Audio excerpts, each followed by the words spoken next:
Hello, I'm Dan Gibson, I'm Chad Dole.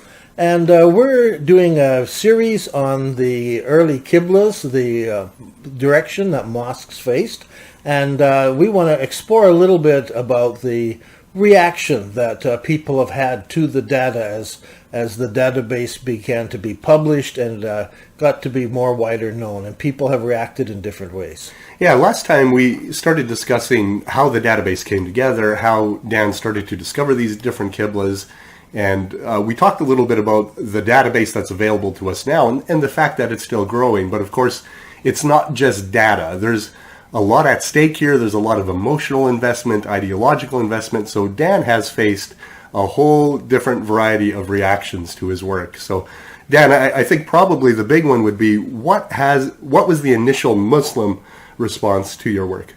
It's interesting. If you study the data, it's one thing, but if you study the responses and then see them change and develop and watch people's responses change, there's a pattern to that as well. And so initially, just about every Muslim that I know of just reacts just negatively to the whole thing. And generally, it's unbelievable. They can't comprehend that what I'm saying is possible. Like, it's just not possible. As one lady said to me, she said, this is impossible, and you shouldn't even be able to ask the questions you're asking because it's so impossible. But, she said, I've checked everything out, and she said, you haven't lied, and you were presenting, what you're finding. And she just was in awe that this was even possible to happen. I think the reason for that is that Islam, the Islamic narrative that has been, everybody knows who studies Islam, the traditional Islamic narrative, that was fixed over 1,000 years ago. And so just imagine 1,000 years where everybody has always understood this is how it happened. And now along comes a guy, don't have PhDs in Islamics. I certainly don't have a PhD in Qibla studies. And come along and begin to look at mosques and say, wait a minute, these mosques tell a different story. And the gut reaction is, you're crazy. This is not possible. You're stupid. You don't understand Islam. And you're a liar. And I've heard all of these things that people have reacted that way. And I've come to recognize that's normal. That's a normal initial reaction. Because it's just so unbelievable. Of course this couldn't be true. So initially it's a lot of pushback, but does that change over time? Have you had people that sort of have come on board from the Muslim world? Those who have actually checked the data out. I mean, there are some who just burst out and are angry, and then they stomp off and they don't come back and look at the videos again or anything. Yeah, fair enough. Okay, Right. So I mean, and so I'm not offended by that because I can understand that kind of reaction. I'm saddened if they don't actually look at the data. Right. That's why the Qibla tool was put up. That's why we did maps. That's why we put the website up. That's why we've got all these things to help people make it easy. Even the book is available for free for that reason. For that reason. It's just to help people to say, just give it a chance to look at this. And time has been going on. I mean, we first announced this in 2010. Now we're in 2023 this year. So that's 13 years later. And the idea is starting to go around. Now, a lot of people are going, oh yeah, that's Gibson's theory has been disproved, and because other people came along and argued against it, and everybody argued against it. But usually they picked something that I said in a video that maybe wasn't incorrect, maybe my poor pronunciation of something, and they're like, oh, he doesn't know Arabic, oh, he doesn't know this, oh, he doesn't know that, and they pick on details. One of the things I noticed was in the film, The Sacred City, the artist had drawn a map, and somebody didn't like where the border was drawn in North Africa. And they criticized that. So rather than criticizing the data, I find there's the data, and then there's my interpretation of the data. Just about everybody criticizes my interpretation. Almost nobody criticized the data. And so a number of people, scholars, have come along and looked at it and say, well, give Dan Gibson's research a chance. But there was one particular scholar, as you know, Dr. King came along, and he reacted, I can't say violently, but viciously maybe. Is that a better word? How would you describe it? You read Dr. King's stuff. Yeah, he was aggressive, and without being provocative, I would say he was petty, because he often attacked Dan as a person. He seldom attacked the data, and we'll get into this in much greater detail, but in Dr. King's latest publications, he doesn't seem that critical of the data at all anymore, because the data tends to be quite sound. Yeah. So the data has to be explained, and I've seen that shift.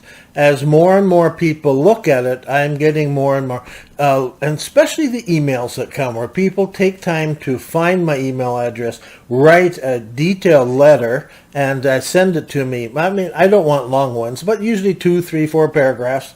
And a lot of people are excited.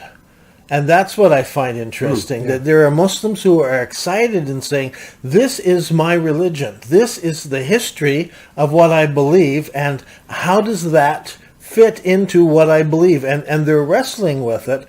And I'm always happy when people start wrestling with data and start thinking and looking at it and trying to propose things, because at least they're acknowledging the data's there, and now they're trying to work with it. So we mentioned Dr. King's response to your work, which has been quite aggressive, and he's written profusely about it.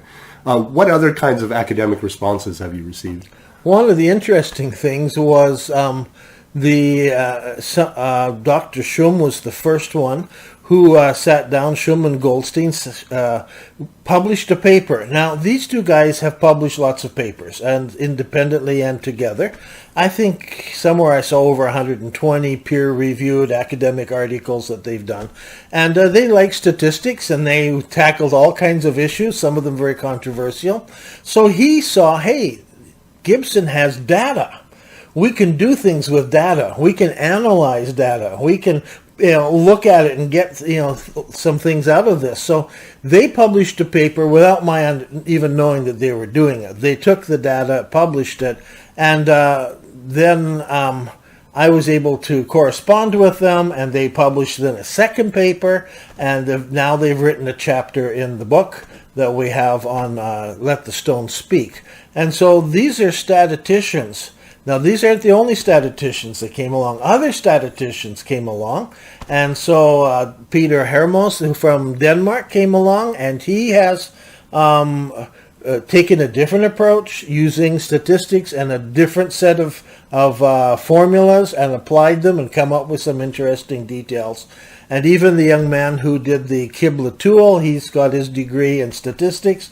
And so he also, all of these guys are coming along using mathematics and statistics, and they're analyzing the data. And that's what I find fascinating, because my strong point is going out and looking and discovering and writing the data down. Collecting. Their strong point is analyzing, not collecting. And what we found consistently, and you can find this in their chapter in the book as well, Dr. Shum and Goldstein's, is that there is an established pattern to Dan's data, that this didn't come out of thin air, but you can mathematically prove it. And so mathematicians, statisticians have really gravitated toward your work because you have such a great database, but those, like maybe Dr. King, who's more into traditional Islamic scholarship, have really pushed back because there's probably an ideological reason for that. Yeah. And one of the reasons Dr. King pushed back is because he already had his own theory beforehand. And so what I was demonstrating was not proving his theory. It was actually a problem for some of his theory.